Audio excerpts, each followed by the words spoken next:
Welcome back to Beach Aquatics. Today I'm going to be talking about the things I want to buy online for the fish and pretty much just fish I want to buy online, fish and invertebrates. So let's get right into that.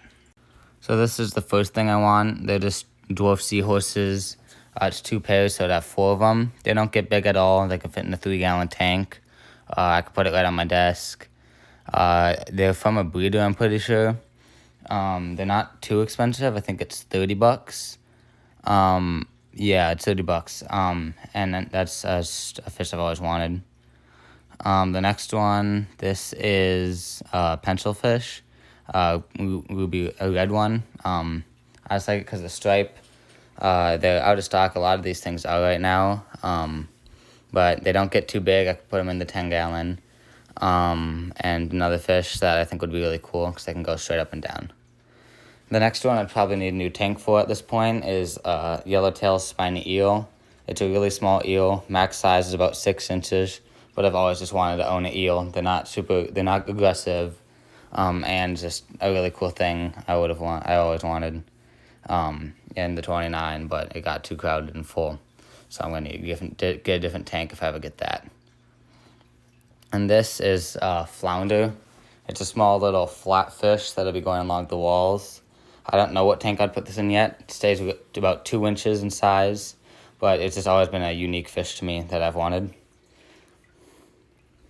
This is a stone catfish, so a bottom feeder, and it looks really cool in the picture. Don't get too big again. I could probably put it in the 10-gallon, and just a cool thing to have in general. So I've wanted those two, and I don't think they are too expensive. The next thing right here is just a clam. It's a scribble clam. I just like because it got like green on it. It's $7. It's rare though. Again, out of stock. I don't know when it will be back in stock. And I like this one. I want it more than mine I have right now.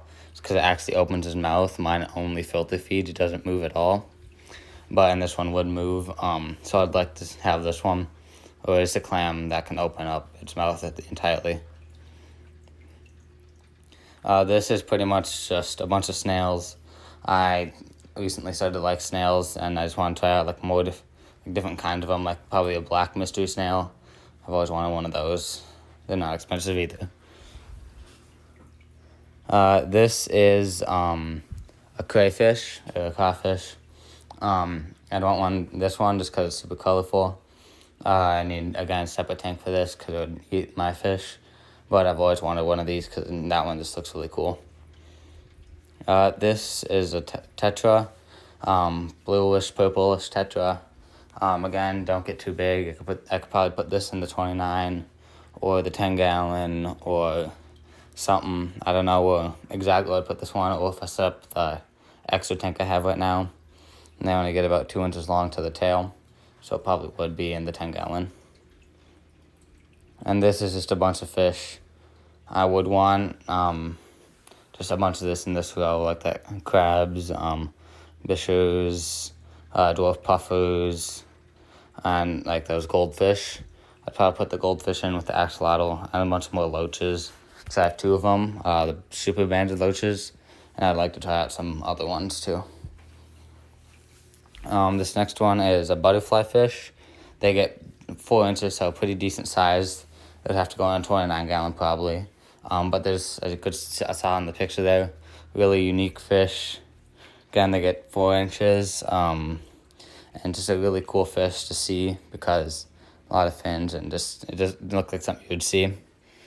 This is like a really small stone catfish. Gets about 1 inch in size, 1.25 inch, I'm pretty sure. That would just be cool to have on probably like the 2.5-gallon, just because it does look really unique again. I like the unique fish. I'm a favorite. This is a blind cave tetra, pretty much a glowfish with no eyes. So it gets about the size of a glowfish. I'd want one just because I'd want a blind fish. I think it would be cool to own. I'd probably need to set this up in another tank too. But they'd be just really cool if that ever came back in stock, and I would want it right away. It's because that's always a cool thing, because it's blind. This one is just a nanofish I saw that immediately caught my eye. They do get, I think, 2 inches in size, but as you can see, it just looks really unique with all the colors and all the fancy fins. I'd probably put that in 10-gallon as well. They're just very colorful, just something that catches your eye when you walk in the room. And this is the last fish that I'd have right now. It's half beak. It's a nanofish, and it just looks really cool. So that's the end of the video. When I was showing that last fish, the video cut out. I don't know why, but the thing I showed after that, it was just a 230-gallon rimless tank that I'd want. And hopefully I'll be able to make videos on me getting some of the fish I just listed today. But until then, like, subscribe, and I'll see you tomorrow. Bye.